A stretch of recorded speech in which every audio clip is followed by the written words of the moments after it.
Colon cancer vlog number 2. Today I want to talk about what happened when I went and got my CAT scan. Got the CAT scan done yesterday. It's funny how you don't know what you don't know that you need to know when stuff like this goes a little bit awry. So, never had a CAT scan in my life. Prior till now, I really have had nothing medical. Nothing, literally, nothing medical in my whole life. You know, I realize that, some people might think that people that have cancer are really unhealthy people, and yes, I'm overweight. I am certainly overweight. Haven't always been this overweight, but the last 5-10 years have been really a real struggle for me with my weight. But even with my weight, I don't have any health issues. I don't have high blood pressure. I don't have bad cholesterol. I don't have any health issues, like at all. Well, I didn't have any health issues at all. So my weight was the only thing, literally, my whole life. I've always had good health. Always been very thankful for my good health.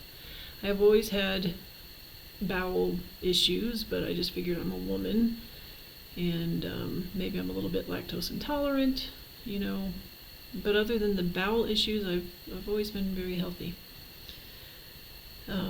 Never really had to go to a doctor. Never had to get anything, done. Just been healthy. So anyway, back to the CAT scan. So I had my CAT scan yesterday. I do not have the results back yet.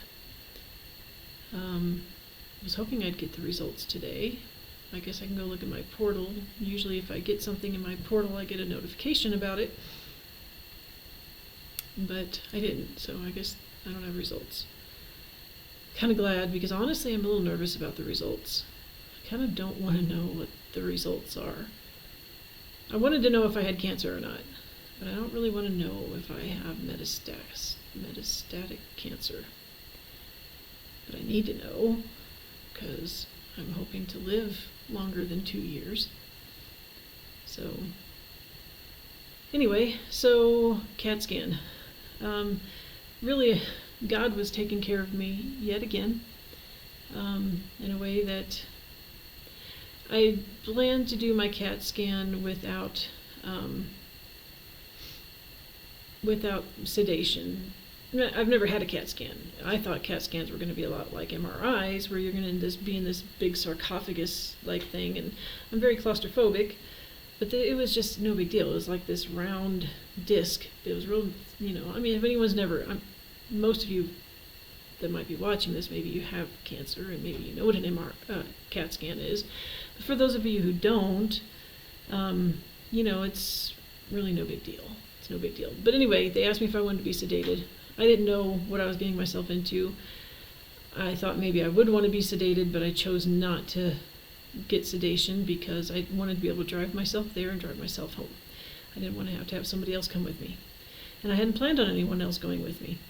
But the morning of my CAT scan, my son messages me, and he's like, "Hey Mom, can you pick me up today around 12 o'clock? And I'm like, "No, I've got my CAT scan. I can maybe pick you up around 10 and you can come to my CAT scan with me." And he said, "Okay." So I didn't expect that. So I was like, well, it's kind of nice to have him there with me. Didn't think I needed to have him there with me, but I did. So I go into my CAT scan.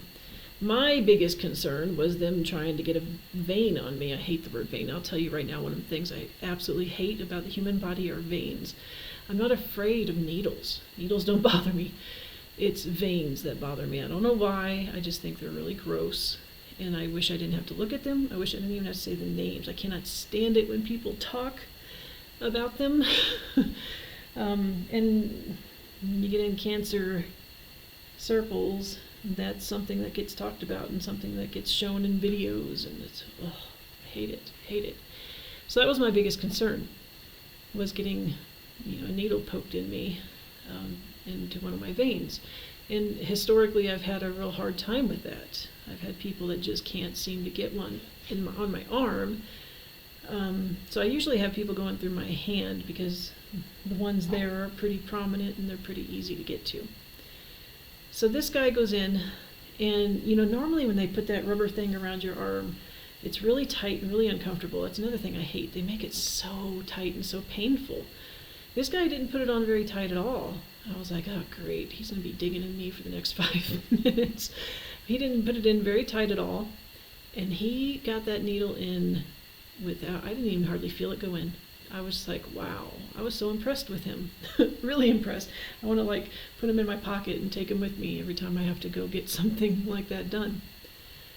But, and he was really nice, and he explained the procedure, that he was going to put some saline in first, and then he said he would, after that, he would, tell me when he was going to do the injection.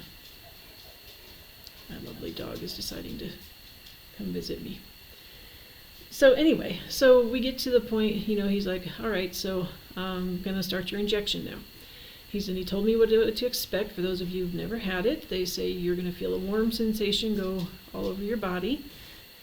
And you can see her in the a warm sensation go over your body, and you might feel like you've peed your pants, but you have not peed your pants. I'm like, okay, that's good to know. He says it's just a warm sensation. So I felt the medicine go in, and there was a little tingling in my arm, but as soon as, I would say, I don't know if it was immediately, but it was within seconds of it going in, I felt this heaviness on my chest. And it felt like I was breathing with like an infant or maybe a toddler sitting on my chest. I wasn't having trouble breathing, but it wasn't as easy to breathe as it was prior to that stuff going in. And so they make you sit there with your hands all up in the air like this. Well, not sit there, you're laying there. And I was like, well, what's going on? And it only takes a few minutes, maybe 4 minutes. And I told him about it, and he's like, well, maybe, you were just nervous about the needle thing, and, maybe it was just anxiety. I was like, okay, maybe, who knows?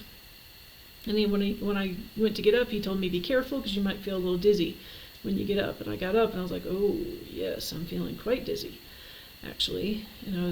And as I was walking out to, the waiting room where my son was, I asked him, I was like, do I need to worry about side effects? And he's like, no, you probably just won't feel real good for a little while, but it'll be okay. Well, I got out to where my son was, and I was like, I think you're going to have to drive, because I was feeling kind of worse and worse. And as he was, I was getting really kind of lethargic. I was getting real dizzy. I was getting lightheaded. And I still had that pressure on my chest. And it was getting to the point to where I was hard to keep my eyes open. Like I wasn't passing out, but I was feeling really, really like heavy-lidded, like I needed to keep my eyes closed. And like the motion of the car, driving was making me kind of dizzy. So I called the nurse line and told them what was going on. Well, first I kind of messaged in a group about it, and they're like, nope, sounds like you're having an allergic reaction. You need to call your doctor. So I called the nurse line, and they told me, go to emergency room right away. Head straight to an emergency room. I was like, oh, great. This is not what I had planned for today. I'd planned on finishing this up, going to a client's house, picking up some paperwork, and starting to process the paperwork for work and everything else, but that didn't happen. I went to the emergency room. They did an EKG. They did an EKG. They did a chest X-ray, and everything came back okay. And then they sat me in the waiting room, and it was going to make me wait probably 3 hours just to go back and get blood drawn, and who knows what else they were going to do. But after about an hour, I was like, I don't want to wait here, just get my blood drawn, the EKG, and everything came back okay. So I shouldn't have to worry, and I just left. And maybe I shouldn't have, maybe I should have stayed, but I had my daughter that I had to go pick up. My son had something he had to do later in the day. I know I could have died, right? So maybe I should have stayed, but I didn't die. Here I am. I'm okay. I just drank lots of water to get it out of my system. By the evening, I came home and I pretty much plopped my butt down on the chair, and I stayed there the rest of the day. We went and picked up my daughter before I went home, And my son, God bless him, he went and took care of my pet sitting job for that evening, which, God bless him, that was so sweet of him to do. Now granted, I'm going to pay him for it, but still, I'm so thankful. You know, I hadn't planned on him being with me that day. And not only was he with me for my CAT scan, but he decided he was going to come spend the weekend with me. And God was just, I'm telling you, God's taking care of me. It's so crazy, because I know those who don't believe are like, well, God gave you cancer. Why are you giving him all this credit? It's like, well, sometimes tough things like cancer aren't bad for your life. And that's a weird thing to say, but it's true. Sometimes it's good for your life. Sometimes good things come of it. Now, am I gonna, is maybe one day dying of this good? Hopefully something good will come of it. If nothing else, maybe people will watch my videos and will learn some things and maybe prevent getting colon. I've had some disagreements with some people in cancer groups that say that I'm wrong about colon cancer being 100% preventable. They're 100% preventable if we were to do the right medical stuff on a regular basis. Like, women go once a year, or they're supposed to go, or in the past they were supposed to go once a year to get pap smears and breast exams done. And like every year they would do that. If we got colonoscopies every year starting at like age 20, I think a vast majority of people getting colon cancer would never get it. I didn't say that nobody would get it, but a vast majority would never get it. So there's my CT scan thing. If you get a CT scan, a CAT scan, well, this was with contrast, so I guess they don't always inject you full of dye. What they inject you with is like iodine dye, and it's supposed to add, I guess, contrast to the images that they take. So I guess they don't always do that, but if they do, be aware that you could have an allergic reaction. And one last little bright light of information. I have a really good friend who spent many, many years as a physician's assistant. And in many cases, she behaved as a physician because she was in a small town and there were no physicians. So she was the only quote-unquote physician. And she says, my insurance company, she sat on a board with my particular insurance company where they made the decision to go with the cheaper imaging dye, even though some people could have serious allergic reactions to it and die, than to go with the expensive one where people weren't having reactions, because not very many people were dying, so they thought that the risk was worth the cost reduction.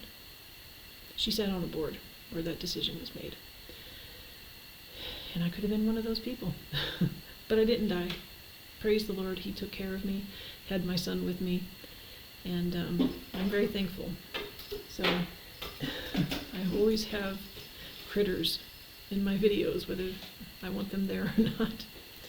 But anyway, I haven't gotten my results back yet, and hopefully I will soon. I would like to do a video about colonoscopy tips, because I did my first colonoscopy a week ago, and it was not fun, but maybe my next video will be about colonoscopy tips, because I think everybody needs to be getting colonoscopies regularly. I think they need to get them way before age 45, because I'm meeting lots and lots and lots of people with colon cancer that are in their 20s and 30s. So, if you can get a colonoscopy, get a cat that likes to play with toys while I'm in my video. If you can get a colonoscopy, I don't care what age you are, do it. Get it done. I would have one every year. Of course, it's an expensive procedure because they have to put you out. It is kind of a medical procedure, and it's not pleasant. And surely there's some kind of risks to that crap that you got to drink. But if I could do it every year, if I could have done it every year, knowing that it would prevent colon cancer, I might have. I don't know, maybe not. Anyway, that's it for today. Thank you to whoever watches, and I hope this is helpful. And I look forward to sharing my journey with you. I think it's helpful to share your journey. It helps to talk about it, and it helps to talk with other people about it. So if you have any comments, I would love to read them. And until next time, take care and get a cola.